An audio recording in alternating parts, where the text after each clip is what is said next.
Since you clicked this video, you're probably wondering, do I have enough to retire? And that's exactly what I'm going to answer in this video. But I'll tell you right now, the answer is not what most people expect. Just the other day, I spoke with a good old friend of mine. He's in his mid-60s, he's always been a solid saver, and he's thinking about retiring. Knowing that I'm a financial advisor, he shared with me that he has about $1 million in his retirement account, and he asked, do I have enough to retire? When I answered that he was asking the wrong question, he asked me, what do you mean? Let me share with you what I shared with him. Here's the thing. Most people approach the retirement question the same way he did.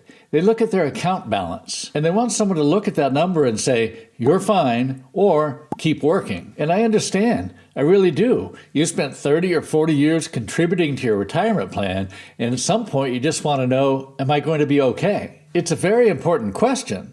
But the account balance by itself can't answer it. It's not just about how much you have. The real question is, can what you have generate the income that you need every month, month after month, year after year, for the rest of your life? That's a very different question. And once you understand the difference, the whole conversation changes. And by the end of this video, you'll know exactly how to find out if you have enough to retire. Let me show you exactly what I mean with a simple example. Imagine two people. They both have $1 million, same account balance. On paper, they look the same. But one of them needs to take $120,000 a year out of their portfolio to live the way they want to live. The other needs to take only $36,000 per year. These two people are not in the same situation. Not even close. The first person is putting a lot more pressure on that portfolio. The second person, same $1 million, but a lot less is being asked of it. Think of it like a bucket. If you're draining more water out of the bucket every year, the bucket empties faster.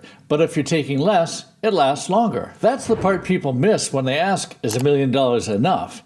Enough for what? That's the question. So when someone says, I have $1 million, or whatever the amount is, I don't hear a complete retirement plan.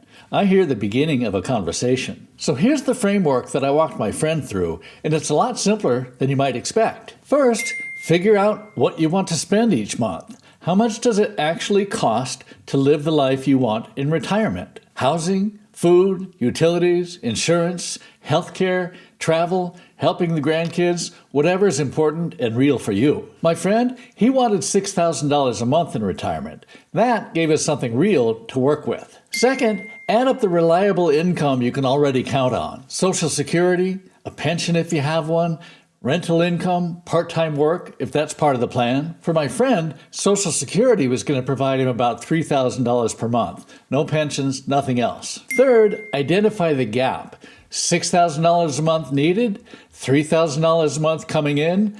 The gap is $3,000 a month, $36,000 a year. That's the number that matters, not the $1 million.